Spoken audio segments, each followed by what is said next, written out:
महाभारत पढ़ो, उसके बाद सारी रामायण महाभारत पीछे हो जाती है। काम के करैया को दाम देत गाढ़ो परत, और हाँ के करैया को बहुत दाम खर्च है। इसमें हमारा जब नवयुवक ताली बजा करके झंडा ऊंचा करेगा, हाथ ऊंचा करेगा, सबसे पहले उसी को दारू पिलाई जाएगी और सबसे पहले उसी को मुर्गा खिलाया जाएगा, सबसे पहले उसी को पैसा दिया जाएगा। ये समाज की दशा हो गई है। तो आप लोगों से मैं कहना चाहता हूं कि आपकी संख्या इस देश में अगर बहुजन समाज सारे समाज को मिला दो तो इन सबकी समाज में पिछड़े वर्ग का योगदान सबसे ज्यादा है। करीब 52 से 53% केवल पिछड़ा समाज है। और आपको पता है कि इसके बाद आपका करीब 23-25% तक आपका करीब हमारे यहाँ दलित समाज है। इससे बाबा साहब ने जो फार्मूला दिया था 15 और 85 का, तो आप समझ लो कि 15 में सवर्णों का अधिकार है, 15% लोग हैं देश में सब मिला के, 85 में तुम सब हो। तो आज भी देखो नेता बोल रहा है, सब लोग बोलते हैं, और राहुल गांधी भी अब कहने लगे हैं, मायावती जी की बात दोहराते हैं, कहते हैं जिसकी जितनी संख्या भारी उसकी उतनी भागीदारी।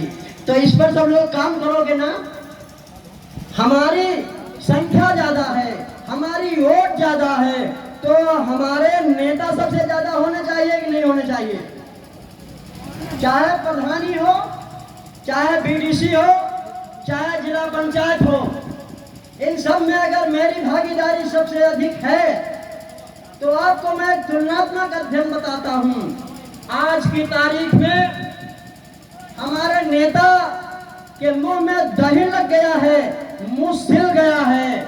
आज हमारी देश की जनता रो रही है, चिल्ला रही है, तमाम प्रकार की यातनाएं सह रही है, लेकिन ये पिछड़े वर्ग के लोग, दलितों के लोग सबसे ज्यादा विधानसभा और लोकसभा में हैं। इतना अत्याचार होने के बाद भी कोई पिछड़े और दलित वर्ग का कोई भी विधायक और सांसद आवाज नहीं उठाता है, नहीं ये कहता है कि हमारे समाज पे अत्याचार हो रहा है।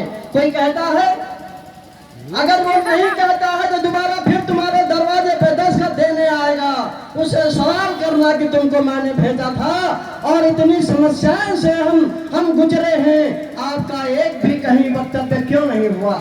आप उससे सवाल करना। सवाल नहीं करोगे तो आप समझ लो आप जाने जाओगे कि आपको कोई तकलीफ नहीं है। इसलिए सवाल करना सीखो। तो मैं दलित के और पिछड़े वर्ग के लोगों को जो यहाँ मौजूद हैं, ये यहाँ से शिक्षा लेकर के जाएंगे कि जिस समाज की भागीदारी अपने क्षेत्र में है, प्रधानी के क्षेत्र में है, उसमें अपना प्रधान बनाना, जिसकी भागीदारी अधिक हो, आरक्षण के आधार पर जिसको मौका मिले।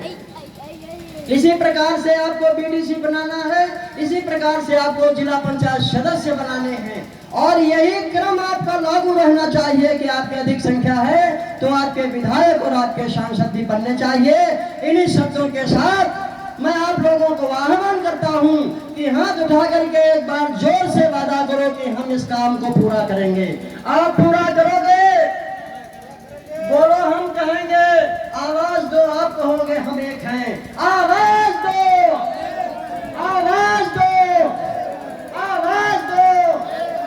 जब हम एक रहेंगे तो नेक रहेंगे, और जब बटे रहेंगे तो कटे रहेंगे। इन्हीं शब्दों के साथ मैं अपनी वाणी को विराम देता हूँ। जय हिंद, जय भारत।